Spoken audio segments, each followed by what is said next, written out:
So let us move to the use of passive voice. Passive voice का क्या use है? That is the next. What is the use of passive voice?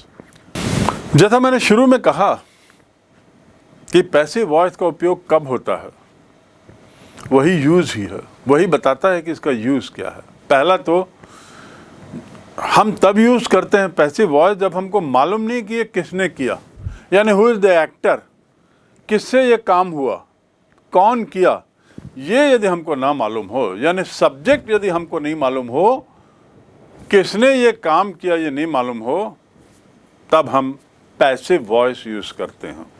Is it clear? Normally उदाहरण के लिए किसी ने pen गिराया, हमको नहीं मालूम, किसने गिराया हमको नहीं मालूम, तो हम पैसिव वॉइस में उस बात को बोलेंगे। So number 1 point, passive voice is used in a situation where we do not know or we don't want to know the actor who has perform the action. जिसने वह कार्य किया है वो हम नहीं जानते या हम जानना नहीं चाहते, तब हम पैसिव वॉइस यूज़ करते हैं। यानी हमारे लिए सब्जेक्ट इंपॉर्टेंट नहीं होता पैसिव वॉइस में यदि हम बोलते हैं तो, या हम पैसिव वॉइस में तब बोलते हैं जब मेरे लिए सब्जेक्ट इंपॉर्टेंट नहीं है, राइट। दूसरा कब हम यूज़ करते हैं passive voice? In the end of the clause और सेंटेंस, बाई लगा के, BY बाई लगा के, सेंटेंस के आखिरी में बाई लगा के यूज़ करते हैं। Very clear? बाई लगा के हम सब्जेक्ट का नाम लिख देते हैं, बाई लगा के हम सब्जेक्ट डाल देते हैं।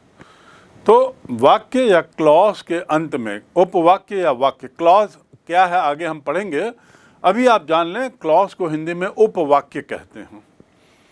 तो वाक्य या उपवाक्य के आखिरी में बाई लगा दिया जाता है। किस लिए? यदि हमको उसमें एक्टर का नाम डालना है तो, हु का उत्तर यदि हमको चाहिए तो आखिरी में बाई लगा दो। हु डिड दिस, किसने पेन गिराया, तो by Ram, the pen was broken by Ram, the pen was lost by Ram, by और नाम, ये तो दूसरी चीज हो गई। तीसरी और बहुत इंपॉर्टेंट चीज है कि हम जब काम में ज़्यादा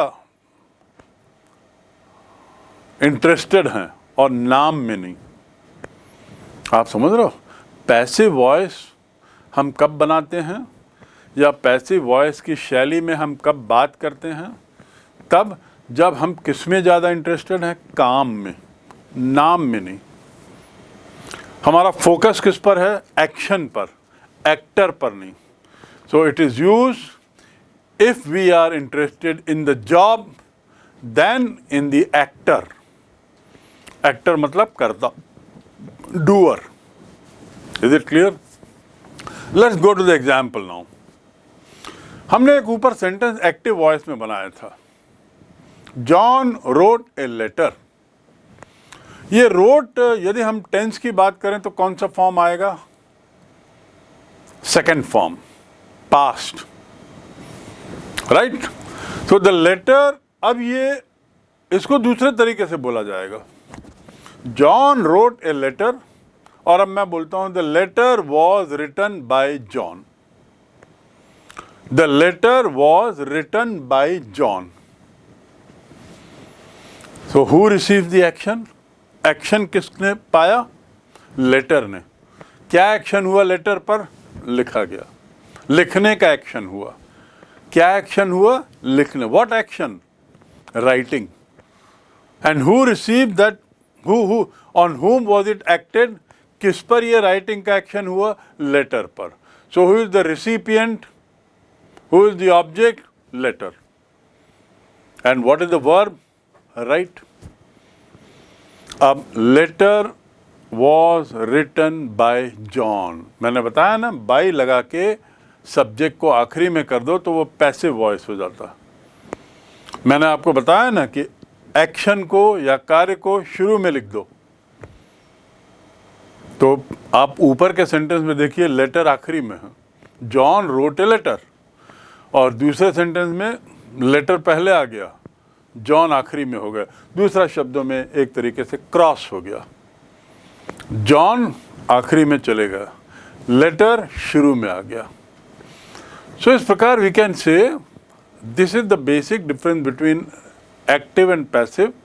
और हम क्यों यूज करते हैं, क्यों यूज करना, ये समझना बहुत जरूरी है। जब हम एक्शन पे ज़्यादा ध्यान देना चाहते हैं, लोगों का ध्यान एक्शन पे खींचना चाहते हैं, एक्शन हमारे लिए जब ज़्यादा इम्पॉर्टेंट है, तब हम पैसिव यूज करते हैं। और एक्टर यदि इम्पॉर्टेंट है, तब हम एक्टिव यूज करते हैं। एक्टर यदि नहीं मालूम हमें कौन है, किसने किया है नहीं मालूम, या उसमें इंटरेस्टेड नहीं है, तो हम पैसिव यूज करते हैं, passive form of sentence. So letter receive the action, that is, action is writing.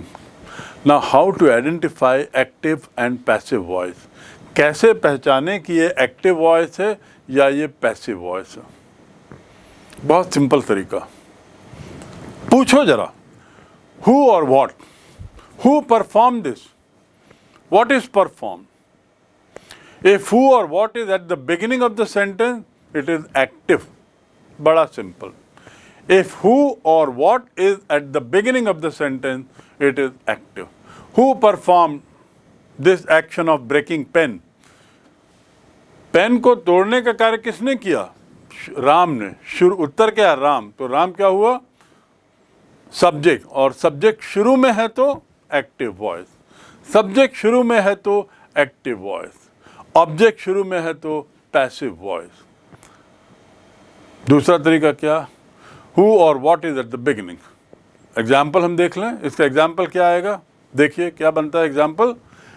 Late us see an example for this, and that is Jack is eating the apple. Sentence है Jack is eating the apple. यहां दी क्यों आया है, ए क्यों नहीं है? और क्या ए आना गलत है? यदि ए रहता तो क्या अंग्रेजी गलत थी? और दी का मतलब क्या है यहां पे? ये एक अलग टॉपिक हो सकता है, लेकिन यहां पे भी मैं थोड़ा बता दूं। दी मतलब निश्चित, यही एप्पल, कोई दूसरा नहीं।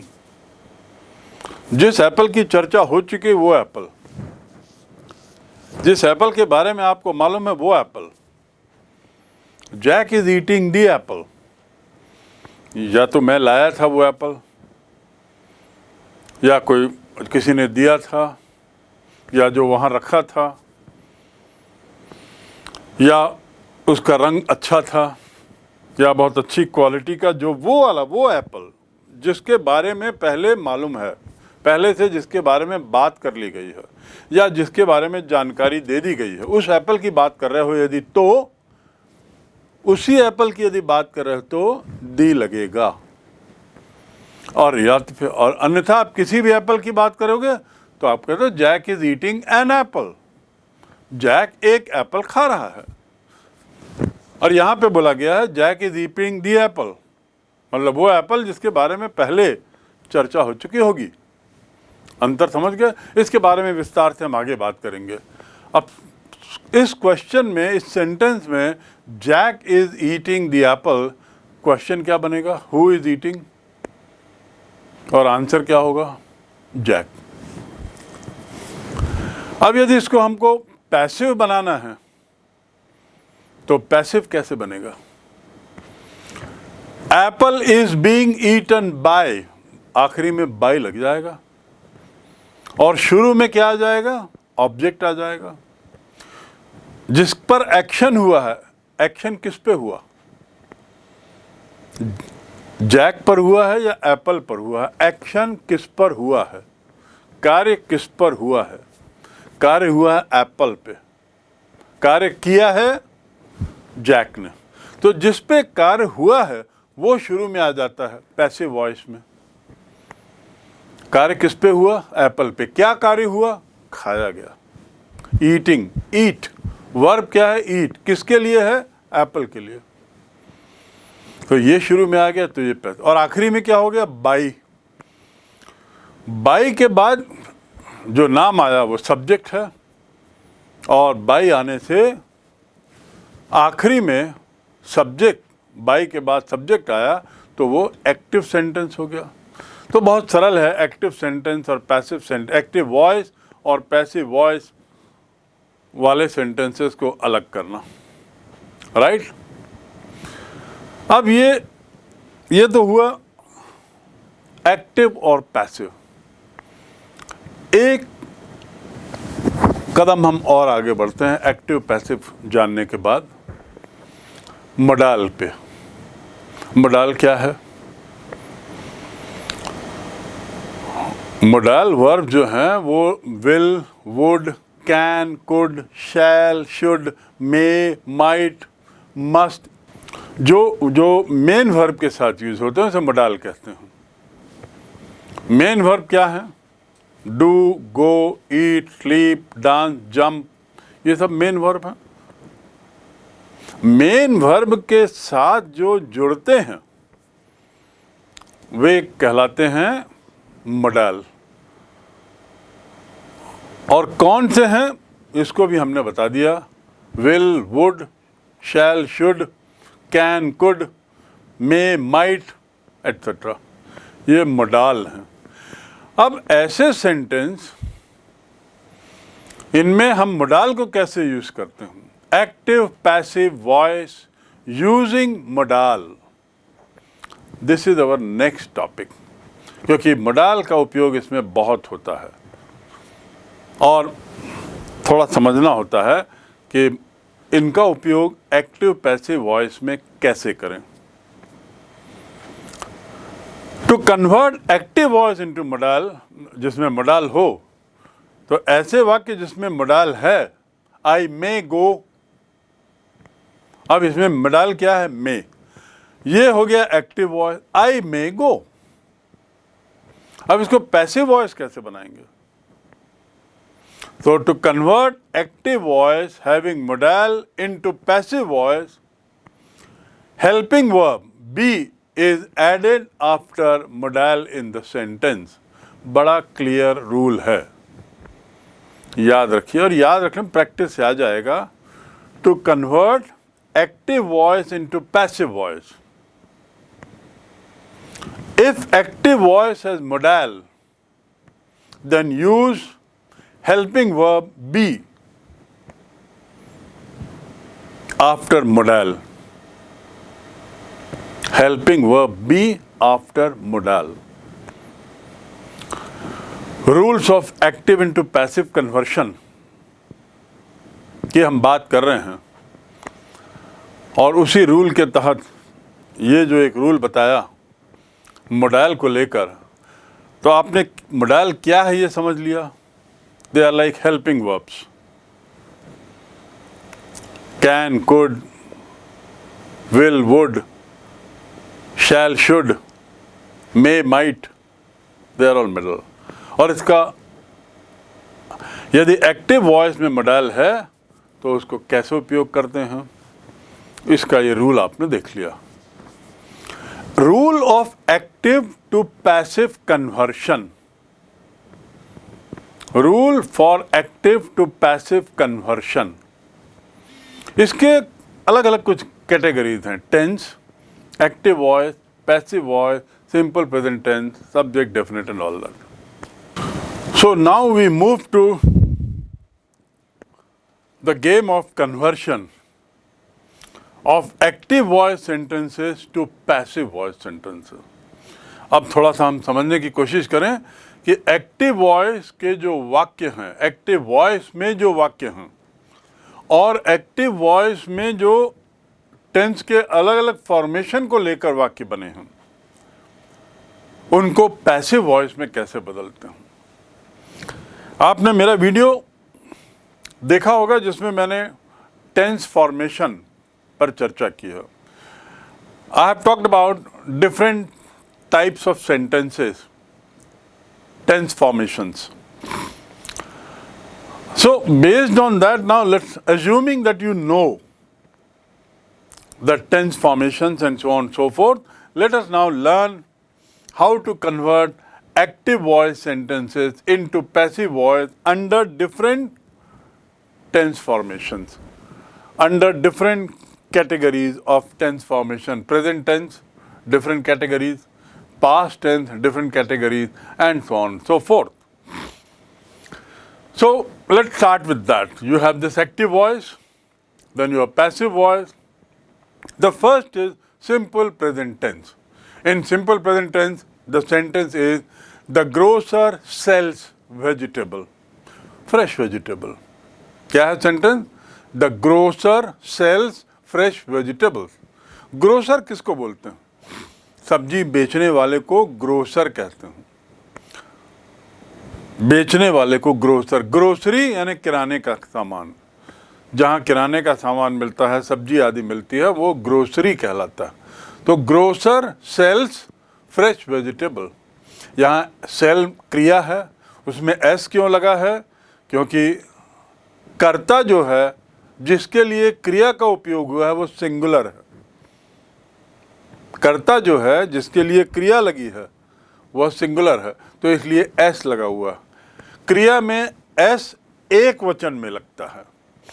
एस का अर्थ बहुत नहीं होता। नाउन में जब लगता है तो एस का अर्थ बहुत होता है, पर क्रिया में नहीं। तो द ग्रोसर सेल्स वेजिटेबल, ये तो हुआ एक्टिव वॉइस। कब? सिंपल प्रेजेंट टेंस में। अब इसको पैसिव कैसे बनाएंगे? Fresh vegetables are sold by the grocer, right? Fresh vegetable, देखिए कैसे जो ऑब्जेक्ट है वो शुरू में आ गया। आखिरी में था फ्रेश वेजिटेबल, अब वो शुरू में आ गया। शुरू में था ग्रोसर, वो आखिरी में चला गया। Bye the grocer fresh vegetable. तो सबसे पहले जैसे ही एक्टिव को पैसिव में बदलना हो, सबसे पहले तो आप शुरू में ऑब्जेक्ट को ले आओ, आखिरी में बाय ग्रोसर करके सब्जेक्ट लिख दो, और उसके बाद बीच में आपको उसका कौन सा फॉर्म लगाना है? सिंपल फॉर्म लगाना है, are sold by grocer. Now present continuous में क्या आता है? कंटिन्यूअस मतलब काम जारी है। सेंटेंस क्या है प्रेजेंट कंटिन्यूअस में? My boss is giving many assignments. क्या है सेंटेंस?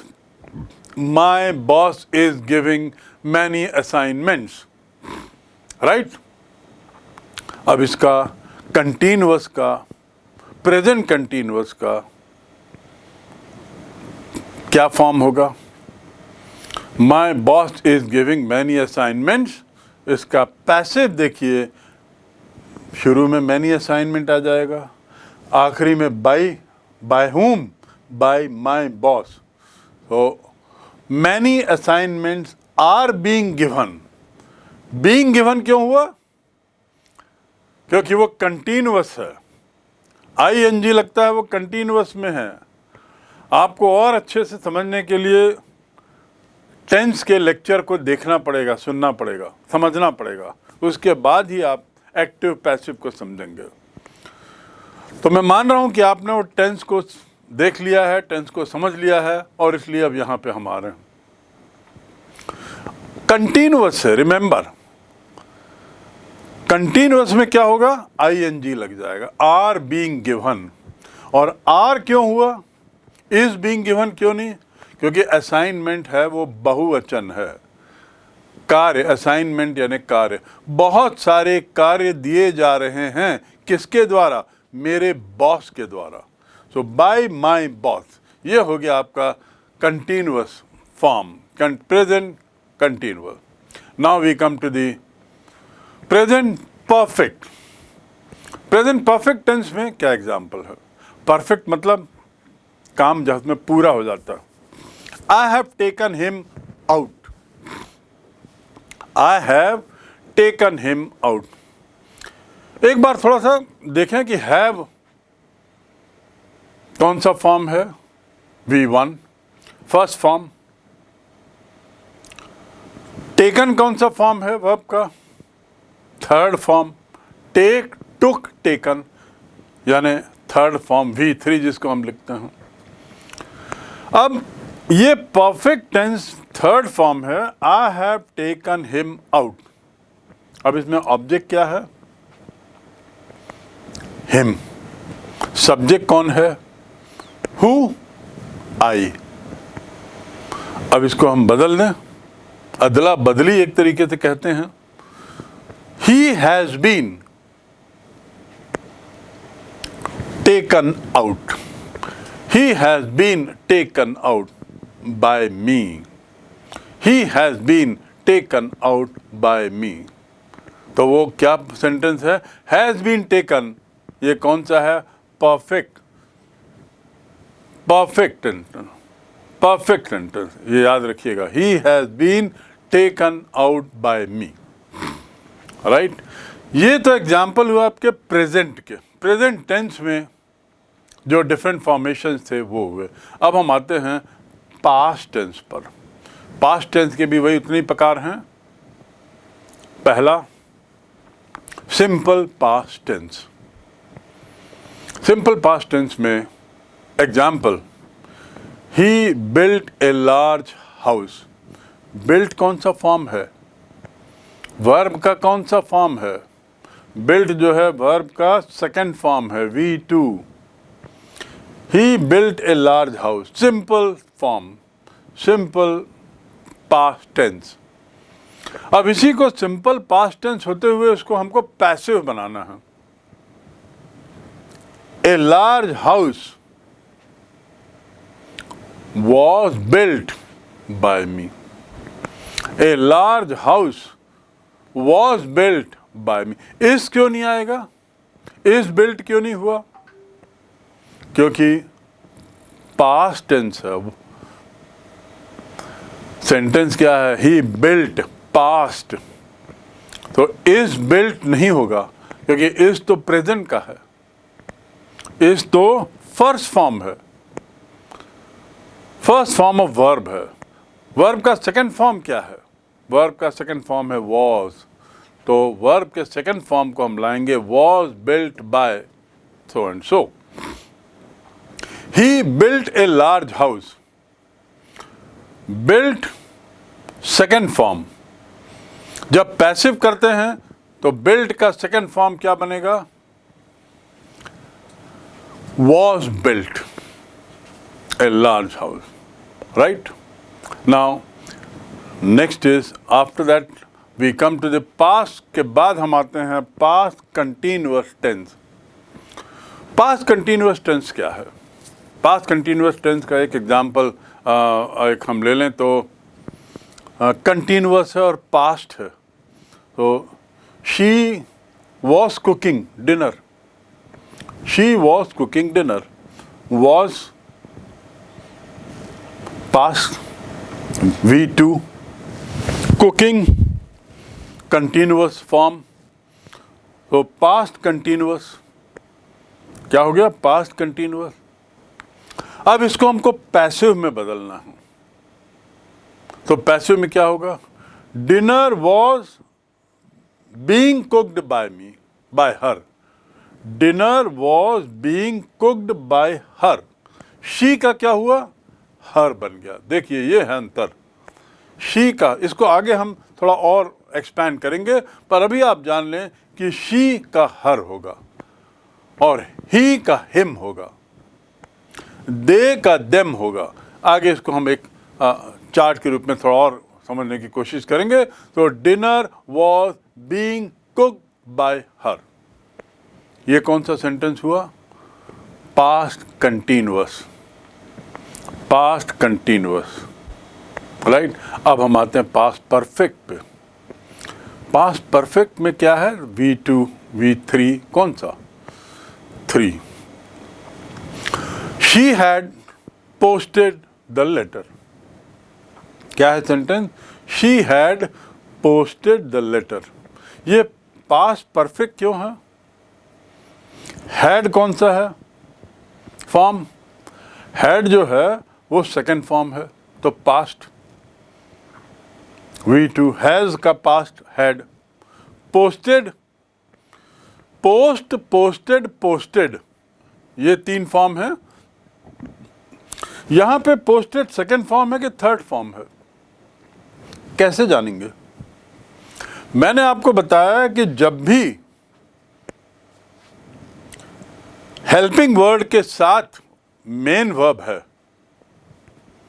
जब भी हेल्पिंग वर्ब के साथ मेन वर्ब है, तो मान के चलिए कि ये थर्ड फॉर्म है। मेन वर्ब कौन सा है? थर्ड फॉर्म है। हेल्पिंग वर्ब चाहे हैड हो, हेल्पिंग वर्ब चाहे हैज हो, हेल्पिंग वर्ब के साथ यदि वर्ब है, मेन वर्ब, या मेन वर्ब के साथ एक हेल्पिंग वर्ब है, तो वो वर्ब का कौन सा फॉर्म होगा? आंख बंद करके कह सकते थर्ड फॉर्म। तो ये आपका एग्जाम्पल हो गया, she had posted the letter. ये किस चीज का एग्जाम्पल हो गया? Past perfect. और इसका पैसिव वॉइस कैसे बनेगा? The letter had been posted by her. मैंने बताया शी का हर हो जाता है और बाय हर हो गया। ये अभी 5-6 जो एग्जाम्पल हुए उसमें अंतर क्या दिख रहा है आपको? आप भी सोच रहे होंगे कि ज़बरदस्ती ये बोलने का तरीका, वही बात तो बोल रहे हैं, बिल्कुल सही बात, पर दोनों बातों को बोलने में अंतर क्या हो रहा है, इसको ध्यान दिया? हम जब बोल रहे हैं she had posted the letter, और जब हम बोलते हैं the letter had been posted by her, दोनों में अंतर क्या है? अर्थ वही है कि एक लड़की है, उसने एक चिट्ठी पोस्ट की है। अंतर क्या है दोनों में? दोनों का अर्थ तो मिल गया कि एक लड़की ने चिट्ठी पोस्ट की है, पर अंतर क्या है? अंतर ये है कि एक्टिव वॉइस में हम शी पर ज़्यादा जोर दे रहे थे, फोकस हमारा शी पर है, और पैसिव वॉइस में हमारा फोकस चिट्ठी पर है। चिट्ठी पोस्ट की गई है और कुछ नहीं, चिट्ठी पोस्ट की गई है। क्या पोस्ट हुआ? चिट्ठी। लड़की ने क्या किया है? चिट्ठी पोस्ट की है। ये क्या हुआ? पैसिव। किसने चिट्ठी पोस्ट की? लड़की ने चिट्ठी पोस्ट की। ये हुआ एक्टिव। लड़की ने चिट्ठी पोस्ट की। Letter has been posted by her, by a girl. ये हुआ एक्टिव। ये पैसिव हुआ। The letter has been posted by a girl, ये पैसिव हुआ। और the girl has posted a letter, ये एक्टिव हुआ। So this is the example of past perfect tense, right? I won't do future tense. Future के लिए हम बाद में फिर इसको करेंगे कि फ्यूचर क्या है, फ्यूचर टेंस है। एक तरीके से जो फ्यूचर टेंस जो होता है वो टेंस नहीं आता, लेकिन फिर भी थोड़ा सा, क्योंकि ये एक्टिव पैसिव की बात हो रही है, हम एक नज़र फ्यूचर पे भी डाल लें। फ्यूचर में क्या होता है? विल रहता है। आई will give you a present. Object क्या है? प्रेजेंट। रिसिपिएंट कौन है? ऑब्जेक्ट।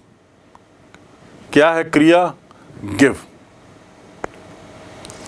और सब्जेक्ट क्या है? आई।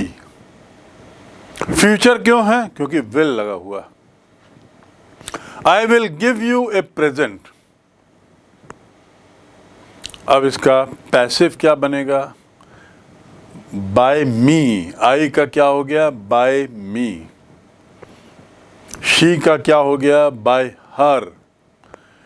ही का क्या हो गया? By him, right? और शुरू में ऑब्जेक्ट डालना है, तो ऑब्जेक्ट कौन सा है? Present. Present, a present will be given by me. I will give you a present, और पैसिव हो गया a present will be given by me, right? तो एक्टिव पैसिव में हम बार बार इस बात को देख रहे हैं कि एक्टिव में ऑब्जेक्ट शुरू में रहता है, सब्जेक्ट बाद में आता है। पैसिव में ऑब्जेक्ट शुरू में आ जाता है, एक्टिव बाद में चला जाता है, कर्ता बाद में चला जाता है। एक्टिव पैसिव में सुनने में अंतर बड़ा स्पष्ट है कि एक्टिव में फोकस कर्ता पे होता है, डूअर पे होता है, एक्टर पे होता है, जबकि पैसिव में सारा फोकस एक्शन पे होता है। जब हमको एक्शन पे जोर देना है तब हम करते हैं। एक्टिव वॉइस जो है वो डायरेक्ट लगता है, पैसिव वॉइस थोड़ा घुमावदार लगता है।